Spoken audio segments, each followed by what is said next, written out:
हाँ जी बच्चों, तो आज की क्लास में हम स्टार्ट करने जा रहे हैं basic accounting term of the accounts. जब आप 11th क्लास में जब अकाउंट्स लेते हैं, इस सब्जेक्ट को पढ़ते हैं, तो आप इसके साथ साथ और सब्जेक्ट भी पढ़ते हैं जैसे इकोनॉमिक्स वगैरह, मैथ वगैरह।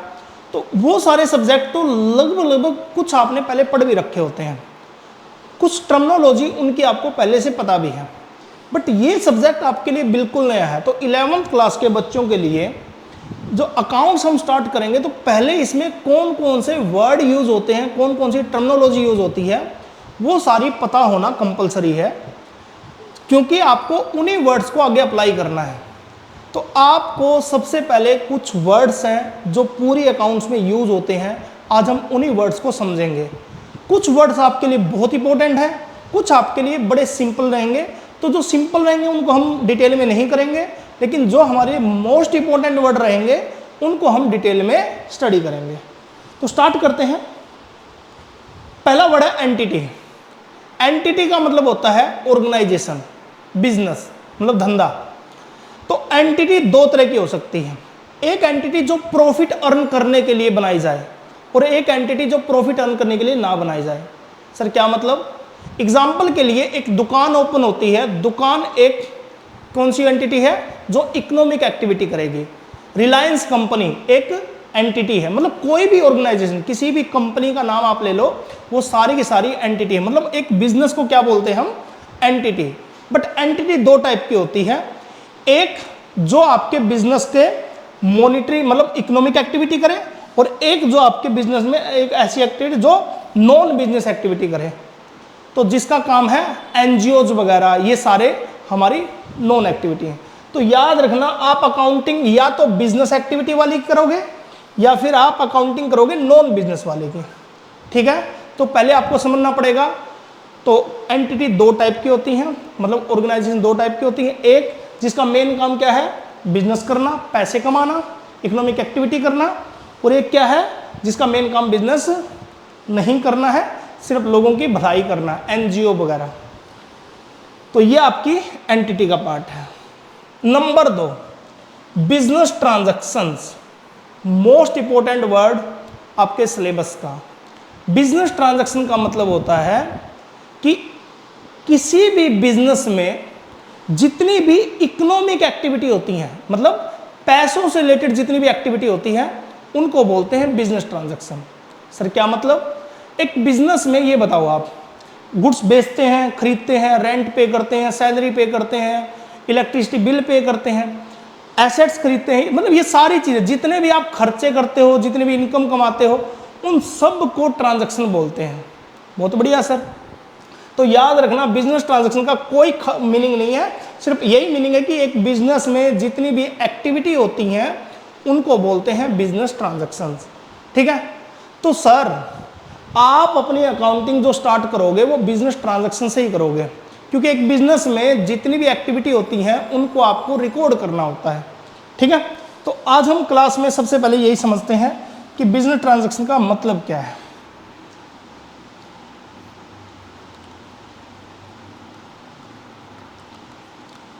ट्रांजैक्शन का मतलब मैंने बता ही दिया। बिजनेस ट्रांजैक्शन का मतलब कोई भी मॉनिटरी एक्टिविटी होगी उसको हम क्या बोलेंगे? ट्रांजैक्शंस। अब ये दो टाइप की होती है। कितनी टाइप की? दो टाइप की। एक होती है इंटरनल बिजनेस ट्रांजैक्शन, और एक होती है एक्सटर्नल बिजनेस ट्रांजैक्शन।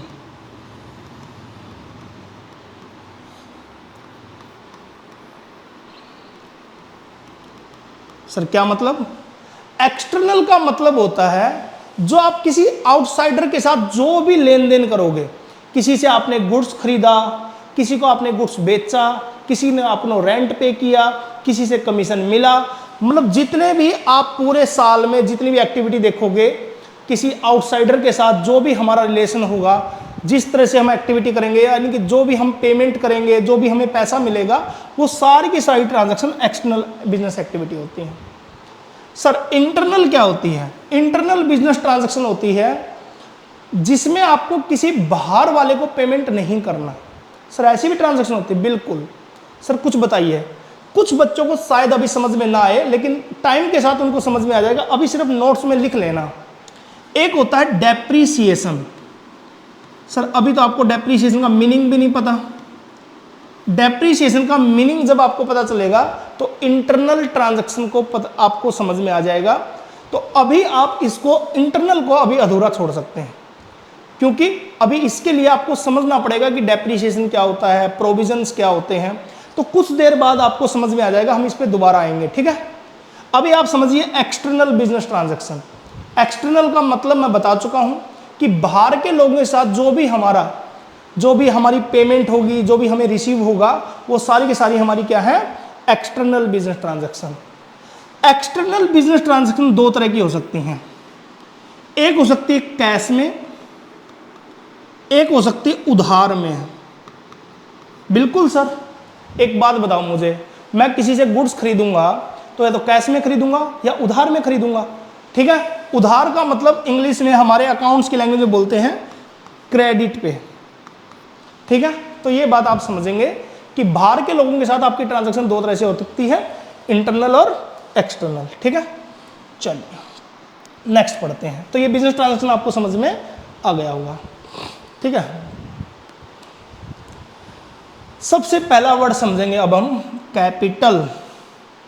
मैक्सिमम बच्चों को पता है, किसी भी बिजनेस को स्टार्ट करने के लिए उसमें जो पैसा इन्वेस्ट करता है, कौन करता है, ओनर, उसको बोलते हैं कैपिटल, ठीक है।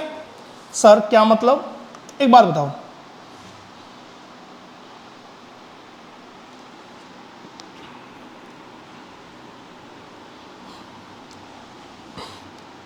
इस बंदे को एक बिजनेस स्टार्ट करना है, तो बताओ बिजनेस स्टार्ट करने के लिए इसको सबसे पहले क्या चाहिए, पैसा ही तो चाहिए। वो पैसा कोई बाहर का आदमी थोड़ी इन्वेस्ट करेगा, यही तो इन्वेस्ट करेगा। तो इसी को बोलेंगे कैपिटल। और कैपिटल का मतलब सिर्फ एक ही होता है कि जो ओनर इन्वेस्ट करे बिजनेस में, कोई बाहर का बंदा नहीं। कई बच्चों के मन में, क्योंकि आजकल यूट्यूब पे इतना देख चुके हैं, सर हम किसी इन्वेस्टर को ले आए तो, अरे भैया इन्वेस्टर भी इन्वेस्ट करेगा तो उसको भी ओनर ही बोलोगे। इन्वेस्टर भी ओनर ही होता है, जितना वो इन्वेस्ट करेगा उतने का मालिक बन जाएगा वो, ठीक है। तो याद रखना, कैपिटल का मतलब होता है कि कोई भी ओनर अपने बिजनेस में जितना पैसा इन्वेस्ट करेगा उसको क्या बोलेंगे, कैपिटल। अब प्रॉब्लम क्या है, कैपिटल हर बिजनेस के लिए अलग अलग होती है। क्या मतलब सर, अगर मान लो एक बंदा बिजनेस स्टार्ट करे तो उसका नाम होता है सोल प्रोप्राइटरशिप।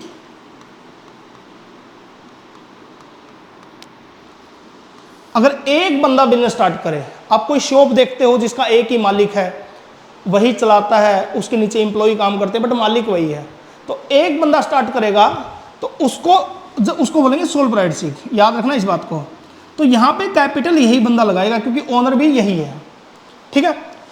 अगर दो लोग मिलकर बिजनेस करें उसको बोलेंगे पार्टनरशिप। पार्टनरशिप वर्ड तो सुना है ना आपने, दो लोग। तो यहां पे कैपिटल इन्वेस्ट दो लोग भी कर सकते हैं, ठीक है। इसको बोलेंगे पार्टनर की कैपिटल, बट दोनों ही ओनर होते हैं। तो कैपिटल का मतलब बड़ा डिटेल में समझोगे तो कंपनी में आपने एक वर्ड सुना होगा, शेयर इशू होते हैं, शेयर वगैरह इशू होते हैं। तो जो जितने शेयर खरीद लेगा वो उतने का मालिक होगा, तो उसको बोलेंगे शेयर होल्डर। और जितना शेयर होल्ड करेगा वो उतने का मालिक होगा। तो कैपिटल हर ऑर्गेनाइजेशन के अलग अलग होती है, लेकिन कैपिटल का मतलब एक ही होता है कि ओनर ने जितना पैसा बिजनेस में इन्वेस्ट किया उसी को बोलेंगे कैपिटल। ये बात आपको समझ में आ गई होगी, ठीक है। चलिए नेक्स्ट समझते हैं।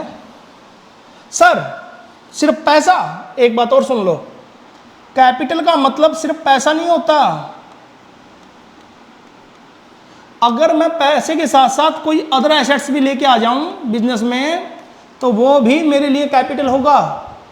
सर क्या मतलब, एक बार बताओ मुझे एक इंस्टीट्यूट ओपन करना है, मेरे पास 1 लाख रुपए हैं और मैं 1 लाख रुपए लेके बिजनेस में आ गया और उससे मैं चेयर वगैरह परचेज करके लेके आया, तो मैंने बिजनेस में क्या इन्वेस्ट किया? पैसा। बिल्कुल ठीक बात है सर। लेकिन अगर मेरे पास चेयर है तो मैं चेयर, पैसे के साथ साथ वो चेयर भी लेके आ सकता हूं, ठीक है? तो याद रखना, मनी नहीं, एसेट्स भी मैं परचेज करके आ सकता हूं, ठीक है, मतलब लेके आ सकता हूं। तो ओनली मनी नहीं, एसेट्स भी, ठीक है? तो ओनर बिजनेस में कुछ भी इन्वेस्ट करेगा उसको बोलेंगे कैपिटल, ठीक है? देखो, capital is the amount invested in the enterprise by the proprietor, मतलब owner. It may be in the form of money और एसेट्स, दोनों बातों में, ठीक है? चलिए आगे बढ़ते हैं। Next, drawings. अब आपको ड्राइंग्स का पता ही नहीं होगा क्योंकि आज तक आपने पढ़ा ही नहीं है। 11वीं क्लास में ड्राइंग्स का मतलब क्या होता है?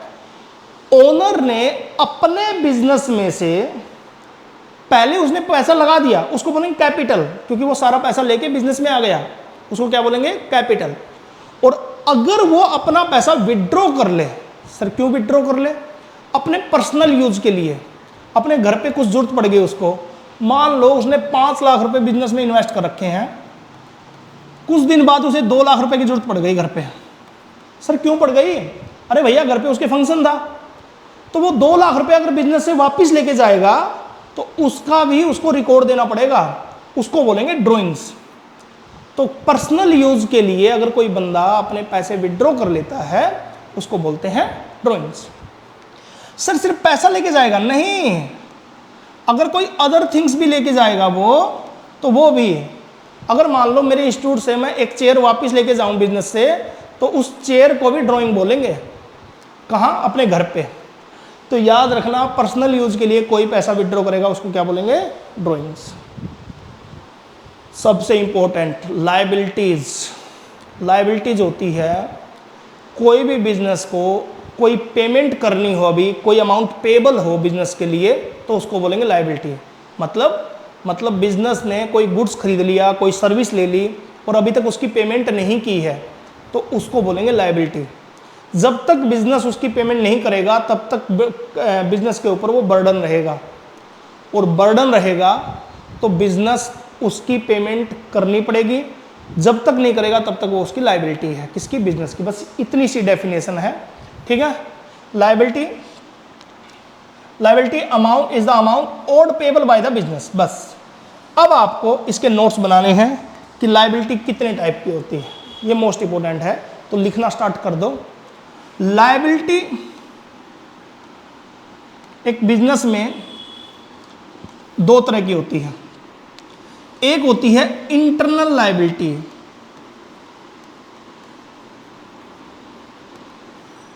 और एक होती है एक्सटर्नल लायबिलिटी।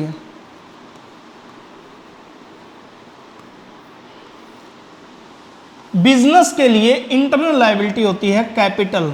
सर अभी तो आपने बोला कैपिटल तो ओनर इन्वेस्ट करता है, हाँ वो बिजनेस के लिए लायबिलिटी होती है। सर कंफ्यूज कर रहे हो? नहीं, कंफ्यूज नहीं कर रहा मैं, ध्यान से सुनो। ये ओनर है, इसने इस बिजनेस में पैसा लगाया, ये बिजनेस है, तो उसको क्या बोलोगे? कैपिटल। एक बात बताओ मुझे, ये इस बिजनेस को पैसे क्यों देगा, क्यों इन्वेस्ट करेगा इस बिजनेस में? क्योंकि इसे बदले में इस बिजनेस से क्या चाहिए? प्रॉफिट।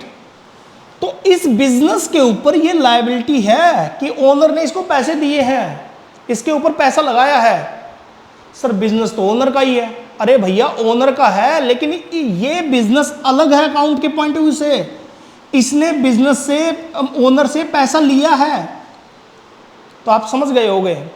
ओनर से, अगर ओनर अपने कैपिटल इन्वेस्ट करता है बिजनेस में, तो बिजनेस के लिए वो लायबिलिटी है, बस वो एक्सटर्नल लायबिलिटी नहीं है। बिजनेस और ओनर का एक दूसरे के साथ रिलेशन है, लेकिन कैपिटल आपके लिए लायबिलिटी होगी, आपके मतलब बिजनेस के लिए। एक्सटर्नल लायबिलिटी होती है जो आउटसाइडर को पे करनी होती है। किसको पे करनी होती है? आउटसाइडर को। अब आउटसाइडर क्या होता है सुन लो जरा।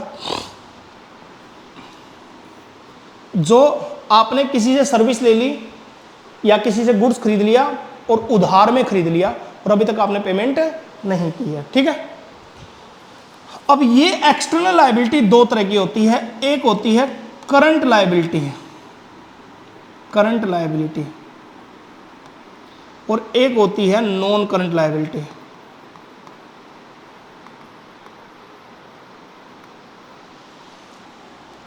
करंट लायबिलिटी होती है जिसकी पेमेंट आपको 12 मंथ के अंदर करनी होती है, मतलब 1 साल के अंदर करनी होती है। और नॉन करंट लायबिलिटी होती है जिसकी पेमेंट आपको 12 मंथ से ज़्यादा भी कर सकते हो, 12 मंथ के बाद ही करनी होती है, लगभग 12 मंथ के अंदर नहीं करनी होती। नॉन करंट लायबिलिटी का मतलब होता है जो आपको 12 मंथ के बाद पेमेंट करनी है। ठीक है सर, 12 मंथ के अंदर किसकी पेमेंट करनी होती है? पहले इसको समझ लो, 12 मंथ के बाद किसके? किसी से आपने लोन लिया, लोन आप 5 साल के लिए 10 साल के लिए लिया, तो आप 10 साल के बाद पेमेंट कर दोगे। ठीक है सर, करंट लायबिलिटी क्या होती है? उधार में माल खरीद लिया, माल परचेज कर लिया, माल मतलब गुड्स, जिस चीज का मेरा बिजनेस है। एक वर्ड तो आपको यही समझ में आ गया। गुड्स का मतलब क्या होता है? जिस चीज का आपका बिजनेस होता है उसको बोलते हैं गुड्स। ठीक है, तो उसको बोलते हैं, जिससे आपने उधार में माल खरीदा उसको बोलते हैं क्रेडिटर। एक वर्ड और समझ में आ गया आपको, किसी बंदे से आपने उधार में माल खरीदा और अभी तक उसको पेमेंट नहीं की है तो उसको बोलेंगे क्रेडिटर। तो क्रेडिटर को आप पेमेंट 12 मंथ से ज़्यादा नहीं कर सकते, आप 2-3 मंथ का ही टाइम देता सामने वाला आपको, तो आपको 2-3 मंथ के अंदर पेमेंट करनी होती है, ये आपकी करंट लायबिलिटी होती है। इस तरह से बहुत सारी लायबिलिटी है, अभी आप नाम नहीं जानते इसलिए अभी उनकी डिटेल नहीं बता रहा। ये मैंने एग्जाम्पल बता दिया कि क्रेडिटर कौन होता है। पहले तो दिमाग में सेट क्या करना है कि ऐसा पर्सन जिसने आपको उधार में सामान दे दिया आप पे विश्वास करके और अभी तक आपने उसको पेमेंट नहीं की है, जब तक आप उसको पेमेंट नहीं करेंगे तो वो आपके सर पे खड़ा रहेगा। क्यों खड़ा रहेगा? क्योंकि वो आपकी लायबिलिटी है और आप उसको पेमेंट करना पड़ेगा। तो ये आपकी करंट लायबिलिटी में इंक्लूड हो गया क्रेडिटर। ठीक है, चलिए, तो एक्सटर्नल लायबिलिटी 2 तरह की, नॉन करंट लायबिलिटी और करंट लायबिलिटी समझना पड़ेगा अब आपको। एसेट्स का मतलब होता है कोई भी ऐसी चीज जो बिजनेस को ग्रो करने में हेल्प करती है, जिसकी कोई मॉनिटरी वैल्यू है और जो बिजनेस की अपनी है, ओन्ड बाय बिजनेस हो।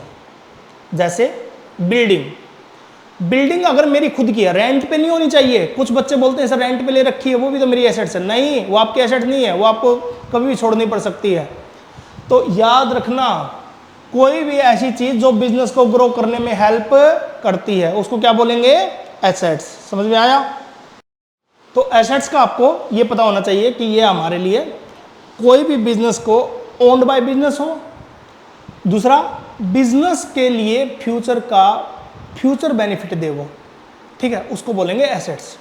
ठीक है, तो आप इसकी अगर स्टडी करें तो आपको समझ में आएगा assets are the properties of owned by business. ठीक है, अब एसेट्स कितने टाइप की होती है ये समझ लो जरा।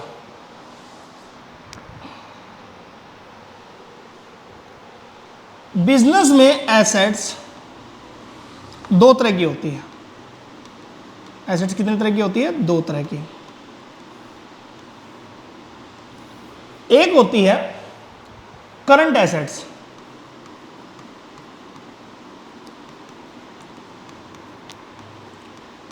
और एक होती है non current assets.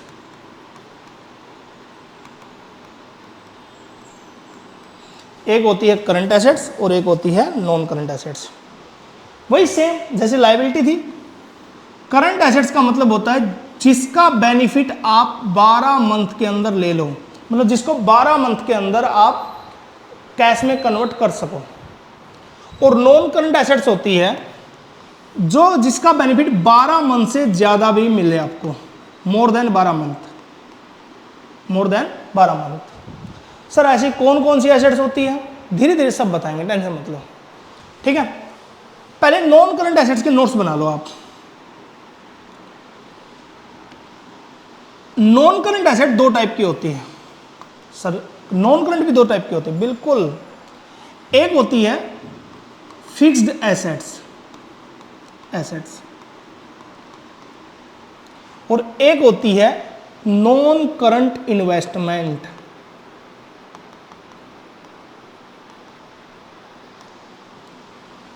Fix assets का मतलब होता है आप बिजनेस में कुछ भी खरीद के लेके आए, वो आप लंबे टाइम तक यूज करोगे। एग्जांपल के लिए बिल्डिंग, आपने अपनी बिल्डिंग खरीद ली, तो बिल्डिंग 1 साल थोड़ी यूज करोगे, 50, 100, 200 साल यूज करोगे, तो उसको बोलते हैं फिक्स एसेट्स।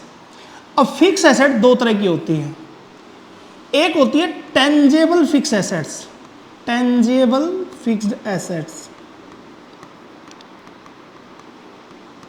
और एक होती है इनटेंजिबल फिक्स एसेट्स।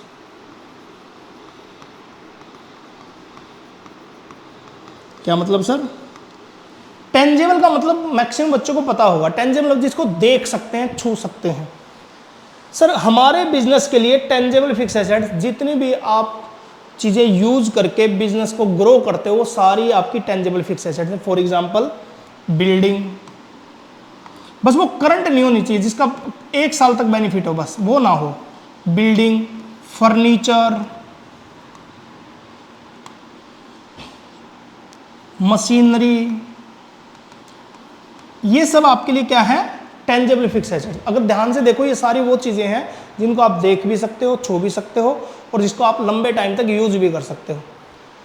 अब करते हैं इनटेंजेबल फिक्स एसेट्स की बात। सर ये ऐसी चीजें होती हैं जिनको आप देख नहीं सकते, लेकिन बिजनेस की एसेट्स होती हैं, और आपके लिए शायद नया टॉपिक भी हो सकता है ये। इसमें एक सबसे बड़ा इंपॉर्टेंट टॉपिक आता है गुडविल।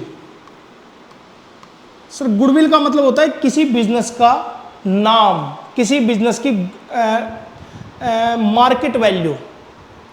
अब बताओ किसी बिजनेस की मार्केट वैल्यू क्या हो सकती है? ज़्यादा, कम, कैसे पता चलेगा? तो ये आप देख नहीं सकते, ये बस पता चलेगा जब आपका प्रॉफिट बढ़ता रहेगा ना, तो आप मान के चलोगे कि आपके गुडविल बढ़ती जा रही है।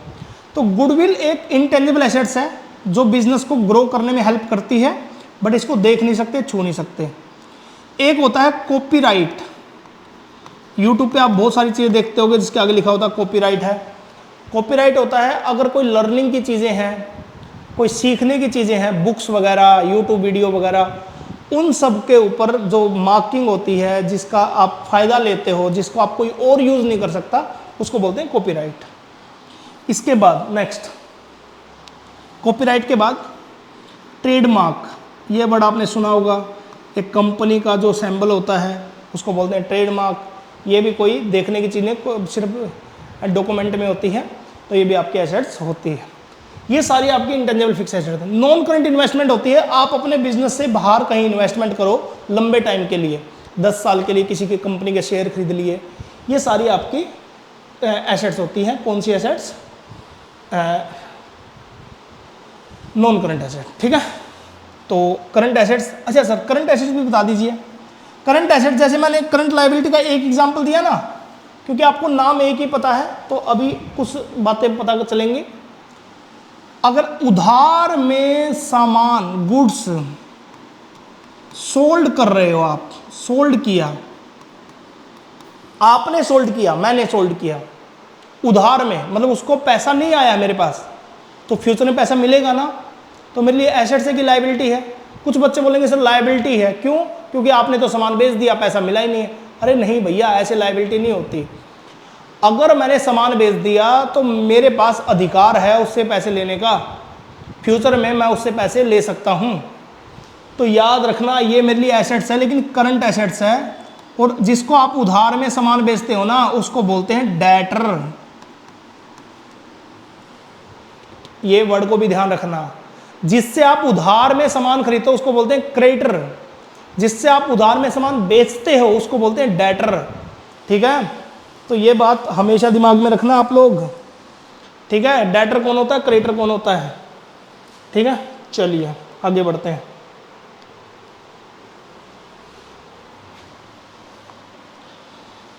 एसेट्स के बाद अब तो सारे नॉर्मल आ जाएंगे। पहले हम नॉर्मल करते हैं, फिर आगे बढ़ते हैं।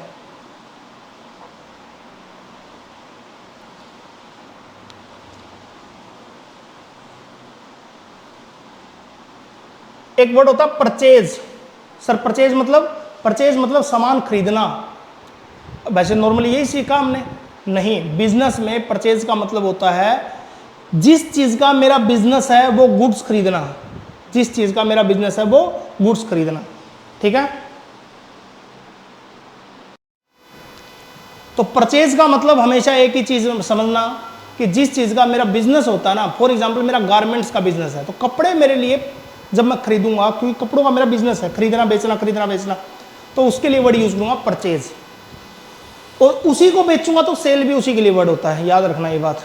परचेज और सेल एक ही चीज के लिए होते हैं, जिस चीज का मेरा बिजनेस होता है। अब आगे परचेज रिटर्न, खरीदा हुआ माल वापस बेच दिया। कपड़ों का बिजनेस है, कुछ कपड़े लेके आया मैं 1 लाख रुपए के, उसमें से कुछ सामान खराब निकल गया तो वो परचेज रिटर्न। और बिका हुआ माल वापस आ जाए तो उसको बोलेंगे सेल रिटर्न। सिंपल वर्ड है, ठीक है।